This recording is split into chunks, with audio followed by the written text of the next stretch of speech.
Is La Paz the best place to live in Baja California Sur? I fell in love with La Paz when I traveled there in November 2022.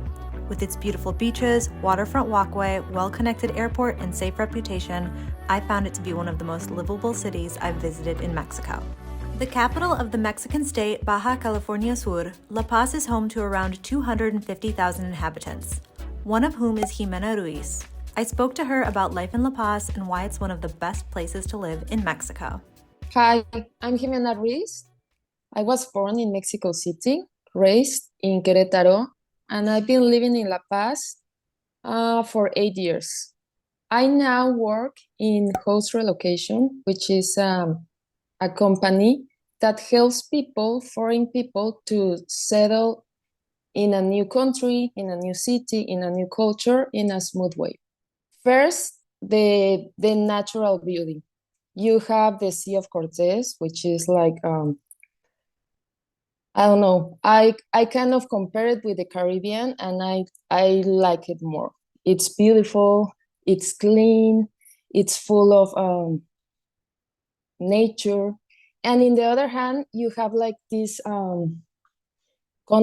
big contrast, because you have desert on the land side. So I don't know. It's a beautiful place to live in.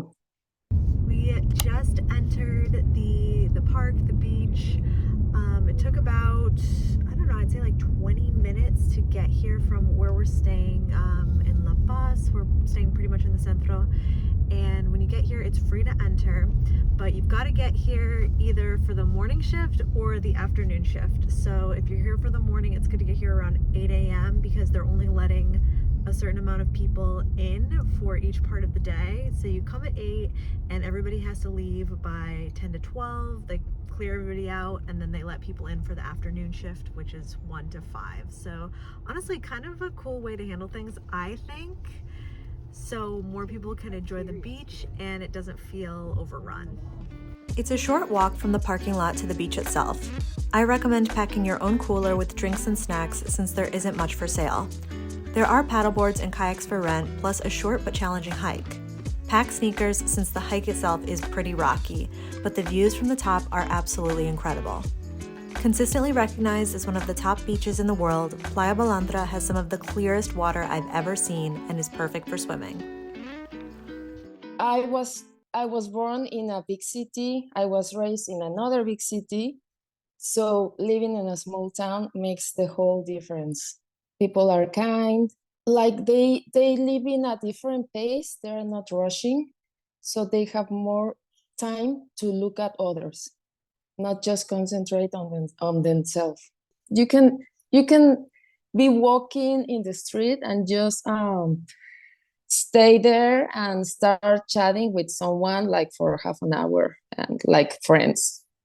So they will say, we can tell when people come from big cities because they are always in a rush. We are not in a rush because we live happy here. La Paz, I would say it is an expensive city because you don't have like the range of like in some other cities in Mexico, you could have like the very high end expensive places, but you can also have like the very cheap ones, small stores. In La Paz, that doesn't happen that much. You are like you don't have the cheap things. You are more like from the middle to the to the high end.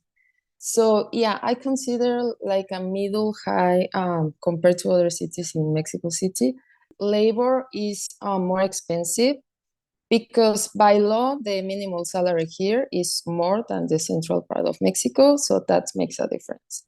Personally, for me, compared to Mexico City and Querétaro, housing is still not as expensive as Mexico City, for example. But of course, it's more expensive than Guadalajara, or maybe in a middle range. But of course, but for food, all the supplies, it's more expensive. Everything is shipped or transport by land from the border, which is like 1,000 miles. So it's pretty far away. Yeah, we are considered an island, and that also has supplying challenges because there's only one road from Tijuana. So in rain period or hurricane periods, maybe the road can be closed 1 or 2 days. Or we recently had like a major gas um, um, how do you say, lack of supply because the only boat that shipped gas from mainland was broken. So yeah, it's challenging. Like you can even go to the supermarkets. That was some of the things that I was like a little shocked. Go to even Walmart or like the big chains of supermarkets, and you will see shelves not completely full, like just the front row, and on the back it's empty because they struggle with supply chain. That is really, really interesting. So maybe you'd say if you're somebody who's used to having everything available to you all of the time, then maybe La Paz would be, well, it sounds like La Paz would be an adjustment for you because the way that life is there, sometimes there are shortages and you might need to go without something. Okay, well, what I've noticed, like in the since pandemic, actually, like housing has been raised maybe about 15 or 20% in the last 3 years.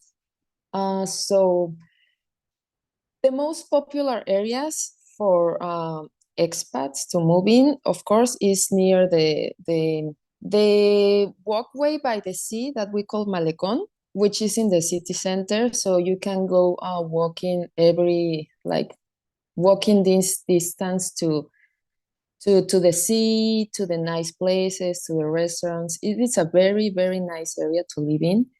1 or 2 apartments with maybe 1, 2 bedroom, maybe. Parking, it's not always available because it's a city center, so it is special. So maybe a rent for that kind of house would be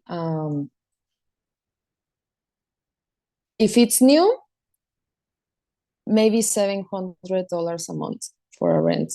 Of course, furnished. It is very common. It has been raising a lot because we have I think you call them snowbirds.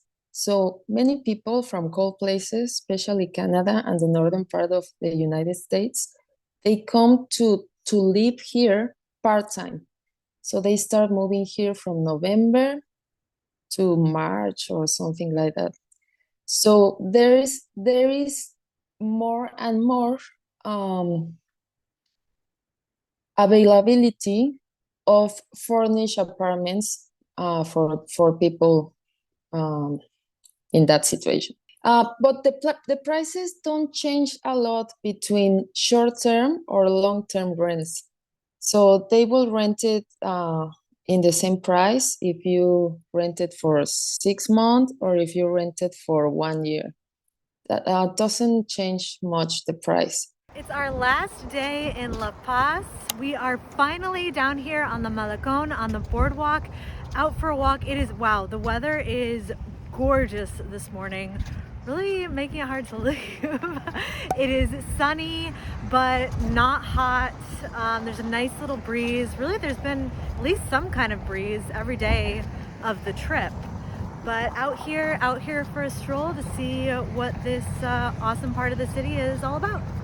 If I were moving to La Paz and going to be new in the city, the area around the Malecon would definitely be my vibe. The well-maintained sidewalks were among the best I've tread on in Mexico, and I loved that there are also dedicated bike lanes. The Malecon is incredibly clean, and while there are people selling tours and souvenir shops, it definitely didn't feel overly touristy.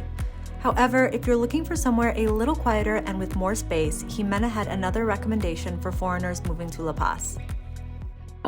There is another popular area for people to move in to live, which is called El Centenario. It's like on the road to going north of La Paz. It's past the airport, and it's like a suburb in La Paz. The nice thing about that those places is that they have large lots on sale. So you can have a very nice house, like a big house, and you can have a lot of land. Many expats move there, so you could have like your neighbor being from another country. Like most of your neighbors will be foreigners, and that makes it more easier for your first time because you can relate in your same language, and they help each other and things like that. Before pandemic, we used to have mostly retired people, mostly people that don't work and they live on their retirement money. So it would be like older people. Now, with the digital nomads, we've been having more younger um, expats and even families moving because their works are easy. They can work online or I don't know, or maybe they own their own business and they can work online. And mostly they just want to have a better life. And in Mexico, your money is worth more. So yeah, they are looking forward even with kids. I've been asked what since you told me what you wanted to talk about. I asked like a couple of clients and friends how much like they spend a month for a living, and it's about 2000 two $2,500 a month. Is that per person or for It it's couple? for it's for a couple, no kids. Yes. Okay, so a couple is spending about $2,500 USD per month. Yes, per month. That's good. And what how would you characterize like their lifestyles? Like they live in what kind of house do they live in? Do they have a car?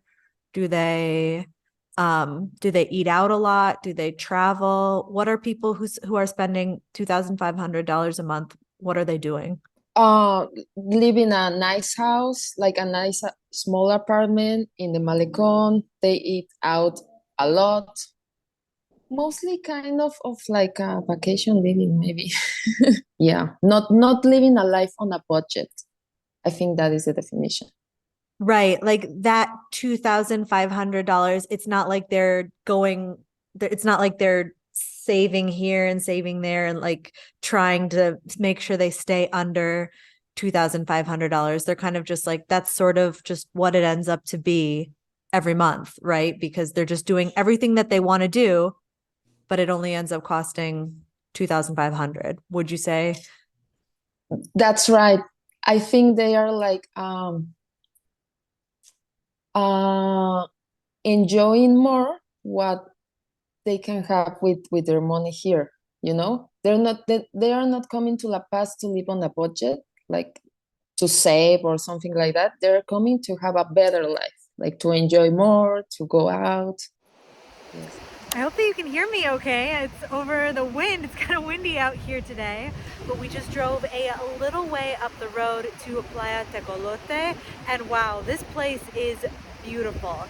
It is a little more, I guess, developed than what I would imagine Playa Balandra is as a protected site. But there are some restaurants, some bars, there's a bunch of RVs parked here, so I'm guessing that people camp overnight. You can drive your car right up onto the beach. It's hard sand, kind of like Daytona for people from the US where they race the cars.